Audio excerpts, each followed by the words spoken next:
Everyone अहिले चाहिँ 11:30 भइसक्यो। खाना खाएर रेडी भएर बजार जान लागेको। बिहान चाहिँ फर्स्टमा उठेँ अनि त्यसपछि घर अलिअलि सफा गऱ्यो, क्लिनिङहरू गरेँ। अनि त्यसपछि फेरि बाबालाई ड्र्यागन फ्रुट टिप्न हेल्प गरिदियो। अनि अहिले चाहिँ बजार जान लागेको। अब आजको दिन कस्तो हुन्छ हेरौँ त। बजारमा चाहिँ लास्टै धेरै सपिङ गरेको थियो।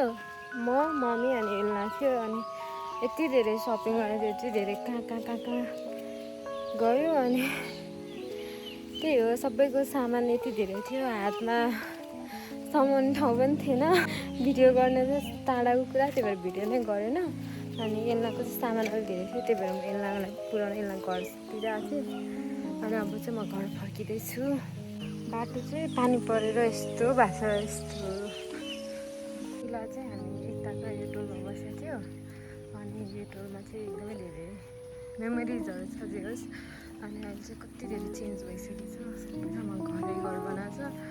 अनि ठाउँहरू नै अलिक नचिन्ने टाइपको भएको छ।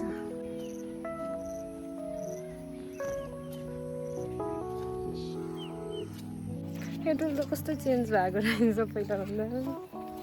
घरहरू सबै अग्लो भएको रहेछ पहिलाभन्दा। सबै घर थपेर रहेछ। म त यता कति पछि आएको कि बसियाबाट अहिले आजै होला आएको। मैले चाहिँ दार्जिलिङ बेसीको भ्यू यस्तो देखाएको छ है। कति धेरै घर पहिला यस्तो थिएन। चौतारा नि यस्तो राम्रो बनाएछ। फेरि पानी पर्न थाल्यो। म चाहिँ घर नपुग्दै फेरि पानी पर्यो। हो यता नि यस्तो बनाएर रहेछ। कति धेरै नयाँ चेन्जेस भएको रहेछ। मलाई त केही थाहै छैन यार। मैले चाहिँ आज गरेको सपिङको हल देखाउँछु के छ भनेर। फर्स्टमा चाहिँ यो चप्पल छ। यो चप्पल किनेर फेरि सिलाएको। मेरो चप्पल अघिको चप्पल एकदम पुरानो भइसकेको थियो, च्यात्ते थियो, त्यही भएर। अनि अर्को यो मेलन छ फ्रुट, यो लिएर आएको। अनि त्यसपछि आज खिर बनाउने भनेर ड्राई फ्रुट्सहरू छ। यो पम्किन सिड्स, काजु, अनि यो मिक्सवाला, त्यसपछि यो किसमिस, अनि यो चिया सिड्स पनि छ। अनि त्यसपछि सिनेमन, अनि त्यसपछि मैले यो ग्लुटाहायावाला पनि ट्राई गर्नलाई लिएर आएको भ्यासलिन।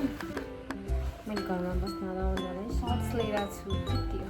हेर्दामा चाहिँ यति थोरै छ सामान, पैसा चाहिँ धेरै। म चाहिँ बजारबाट आएर एकछिन रेस्ट गऱ्यो।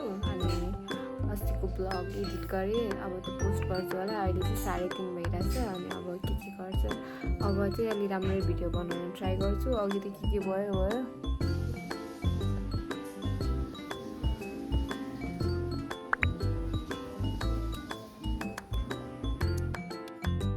बनाउनु भएको। अनि खिरको लागि यो ड्राई फ्रुट्स, यो मिल्क, यो चामल भिजाएको, अनि त्यसपछि घिउ छ।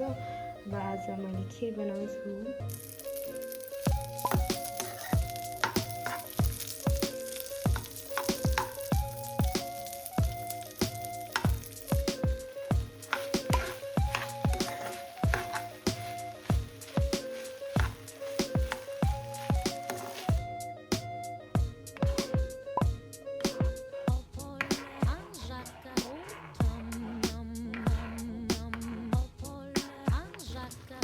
मैले चाहिँ सुगर पनि एड गरिसक्यो।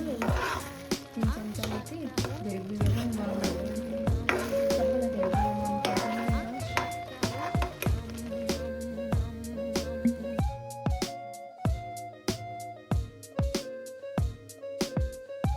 सबै खानेकुराहरू बनाइसकेपछि चाहिँ दिउँसो लिएर क्यान्टेलोप र ड्र्यागन फ्रुट काटेर खायो। एन्ड हियर इट इज हाम्रो डिनर। सेलरोटी, चना, बफ, अनि अचार, आलुको, अनि खिर। हामीले भात नै चाहिँ खाएनौँ, तर सेलरोटीहरू थपी खायौँ।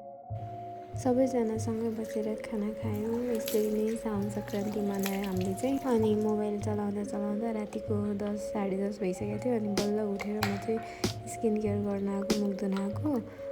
साउन सङ्क्रान्ति नै one of the most important festival हो हाम्रो कम्युनिटीमा चाहिँ। पूजाहरू गर्छ। अनि त्यसपछि बेलुकामा के भन्छ जङ्गलहरूबाट लिएर आएको डिफ्रेन्ट टाइप्स अफ हर्ब्सहरू पनि बाल्छ बाहिर। राति सुत्नुभन्दा अगाडि पनि तेलहरू लगाएर सुत्नुपर्छ भन्छ। अनि मम्मीले तेल चाहिँ दिन आउनुभएको थियो, तर म र भाइले चाहिँ मोबाइल चलाउँदा यत्तिकै सुत्यौँ। तेल लगाएर सुत्नै बिर्सेछौँ। यस्तै भयो आजको दिन। यसरी नै बित्यो दिन। खासै सोचे जस्तो डे इन माई लाइफवाला भिडियो त बनाउन सकेन। यस्तै हुँदै बित्यो मेरो आजको दिन।